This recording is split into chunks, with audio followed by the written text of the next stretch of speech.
Bapa yang bersama dengan kerajaan surga, yang boleh kami kenal dalam nama Tuhan Yesus Kristus, saat yang terindah itulah di kaki-Mu, naikkan pujian penyembahan, naikkan doa syafaat.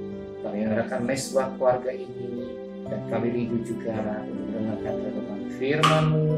Roh Kudus, urapi hamba-Mu, Roh Kudus lembutkan hati kami, sehingga butir firman-Mu menjadi berkat buat kami semua. Haleluya. Shalom.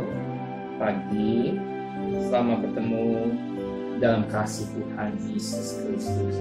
Hari kita akan membaca Amos pasal 4 ayat pertama sampai ayat 13. Amos pasal 4 ayat pertama sampai 13 terhadap perempuan-perempuan Samaria yang mabuk kemewahan. Dengarlah firman ini, hai lembu-lembu basah yang ada di gunung Samaria, yang memeras orang lemah, yang menginjak orang miskin, yang mengatakan kepada tuan-tuanmu, bawalah kemari supaya kita minum-minum. Tuhan Allah telah bersumpah demi tulisannya, sesungguhnya akan datang masanya bagimu untuk kamu diangkat dengan kait, dan yang tertinggal di antara kamu dengan kail ikan. Kamu akan keluar melalui belahan tembok masing-masing lurus ke depan, dan kamu akan diseret ke arah Hermon. Demikianlah firman Tuhan. Datanglah ke Betel dan lakukanlah perbuatan jahat, ke Gilgal dan perhebatlah perbuatan jahat. Bawalah korban sembelihanmu pada waktu pagi, dan persembahan persepuluhanmu pada hari yang ketiga. Bakarlah korban syukur dari roti yang beragi, dan maklumkanlah persembahan-persembahan sukarela. Siarkanlah itu, sebab bukankah yang demikian kau sukai, hei orang Israel? Demikianlah firman Tuhan Allah. Sekalipun aku telah memberi kepadamu gigi yang tidak disentuh, makanan di segala kotakmu, dan kekurangan roti di segala tempat kediamanmu, namun kamu tidak berbalik kepadaku. Demikianlah firman Tuhan. Aku pun telah menahan hujan daripadamu ketika 3 bulan lagi sebelum panas. Aku menurunkan hujan ke atas kota yang satu, dan tidak menurunkan hujan ke atas kota yang lain. Ladang yang satu kehujanan, dan ladang yang tidak kena hujan menjadi kering.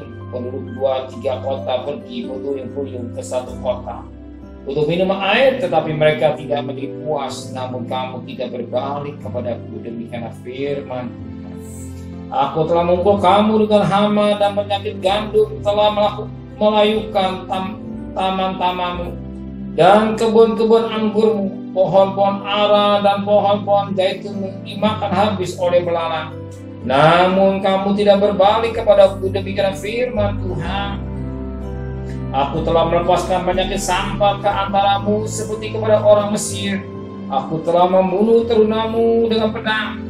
Pada waktu budakmu jana, aku telah membuat bau busuk kemahanmu tercium oleh hidungmu. Namun kamu tidak berbalik kepadaku. Demikian firman Tuhan. Aku telah menjungkir balikan kota-kota di antara kamu, seperti Allah menjungkirkan balikan Sodom dan Gomora, sehingga kamu jadi seperti puntung yang ditarik dari kebakaran. Namun kamu tidak balik kepadaku. Demikian firman Tuhan.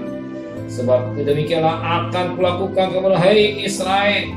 Oleh karena aku akan melakukan yang demikian kepada maka bersiaplah untuk bertemu dengan Allahmu, hei Israel.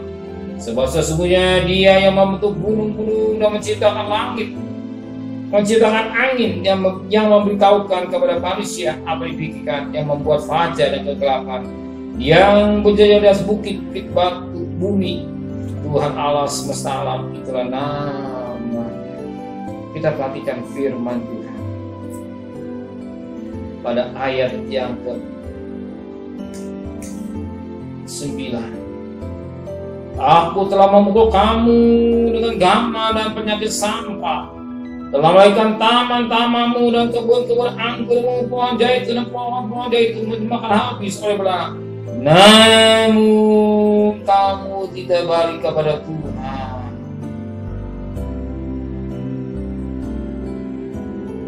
Hukuman Tuhan melalui hama, penyakit gandum, bahkan penyakit sampah, penyakit dikatakan kekurangan roti, bahkan juga dikatakan pada membuat bau busuk, bahkan dikatakan dalam firman Tuhan mencuri kembalikan naskah peringatan-peringatan Tuhan atau didikan-didikan Tuhan kepada bangsa Israel.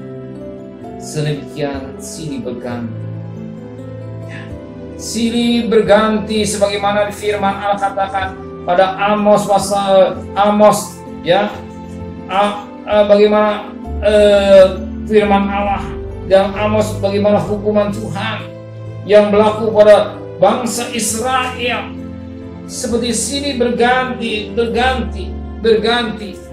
Tapi yang sangat menarik, ternyata mereka tidak mau berbalik. Bukan sekali, 2 kali, 3, sampai 5 kali dikatakan pada ayat yang ke-6c, namun kamu tidak balik kepadaku.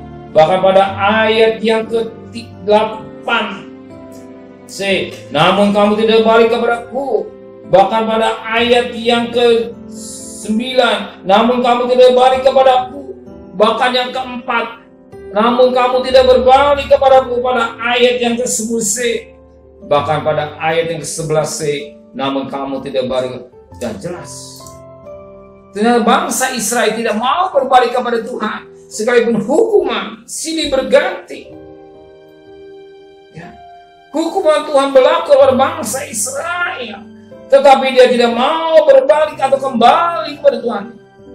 Wajarlah kalau firman Tuhan katakan bangsa Israel, bangsa yang tegak untuk kepala batu keras kepala.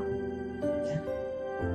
Bangsa yang tegak teguh kepala batu keras kepala. Dinasehati firman Tuhan, ditegur, dididik oleh Tuhan melalui penyakit demikian dan musibah dan masalah. Tetapi yang sangat menarik, tidak mau kembali kepada Tuhan, tidak mau berbalik atau tidak mau bertaubat. Kalau pada justru kalau kita mengerti kebenaran firman Tuhan, cukup kalau kita jadi anak yang baik. Nasihat firman Tuhan yang cukup bagi kita, bukan didikan. Cukup nasihat firman Tuhan, nasihat buat kita. Kapun didikan datang dari bangsa Israel, baru betul sedang bangsa Israel didikan Tuhan datang, tetap nggak mau kembali kepada Tuhan. Ya, bangsa Israel benar bangsa yang tegak. Tuhan memakai Amos sebagai alat memperingati dengan bangsa Israel yang mengalami penderitaan semakan Tuhan sendiri. Tapi bagi kita cukup nasihat firman Tuhan. Ya, cukup nasihat atau firman Tuhan atau cermin dalam kita firman ini, sehingga kita tidak seperti bangsa Israel yang tegak tengkuk, kepala batu, keras kepala. Cukup yang menjadi anak-anak Tuhan yang cukup nasihat, sehingga kita hidup boleh diberkati oleh Tuhan. Amin. Cukup nasihat sebagai anak dengan bapak, ya, anak dengan ibu. Nasihat-nasihat yang umumnya nasihat orang tua itu baik. Tidak mungkin ibu yang baik atau bapak yang baik menjerumuskan anak, selalu memberikan nasihat yang baik. Tapi anak-anak itu dengan kedengaran, jadi anak menjadi anak yang sukses dan berhasil. Dan saya percaya di tahun 2022 saudara anak yang berhasil karena saudara yang dengar. Buktinya setiap pagi saudara akan ada mesbah keluarga. Setiap pagi saudara ada mesbah keluarga. Akhirnya saudara dengar utamakan Tuhan di atas segala-galanya sebelum kita mengadakan aktivitas lain. Benar Bapa di surga, kami bukan bangsa Israel. Nasihat firman Tuhan mulai hukuman, tetapi dia tidak mau balik ke Tuhan. Dia tidak mau bertobat, tapi bagi kami cukup nasihat, cukup cermin buat kami. Sesuatu tidak baik, kami mau bertobat dan berbalik dan mengikut Engkau semestinya. Bukan menurut keinginan daging kami, tapi menurut kehendak Engkau di kehendak Bapa di surga, itulah kehendak Roh Kudus. Roh Kudus bimbing hidup kami semua sepanjang hari ini. Kita mencari nafkah atau berdagang serta kami. Lindungi kami, kukusan kuasa darah-Mu. Kami percaya segala kebutuhan kami Engkau sudah cukupkan semua Tuhan. Kami terima dengan iman, berikan kami besok pagi dalam tubuh yang sehat dengan tidak kurang satu apapun juga. Dan kami berdoa untuk Bapak Presiden, Wakil Presiden, para menteri, para gubernur, para bupati, para wali kota, para camat, para lurah, para RW, para RT medis, para relawan, para TNI, para Polri, bahkan mereka-mereka yang bekerja di depan, berikan hikmat yang dari surga, berikan kemampuan yang luar biasa dalam berperang melawan virus corona. Dan kami bersyukur lewat perjuangan yang cukup besar, mereka motivasi, bahkan yang meninggal semakin berkurang banyak, yang sakit semakin berkurang, tapi yang sembuh semakin banyak. Tuhan, biarlah jangan sampai ada dari gelombang ketiga buat bangsa Indonesia. Kami mohon belas kasihan Tuhan. Terima kasih Bapa, dan mereka mau taati lima M berjalan dengan baik. Terima kasih Bapa di surga, segala kekasih. Terimalah berkat nikmat dari Allah Bapa, cinta kasih sayang dari Tuhan Yesus Kristus, dan berkat Roh Kudus dari saudara hari ini sampai Maranatha, Tuhan datang. Yang cinta dia katakan amin. Tuhan memberkati.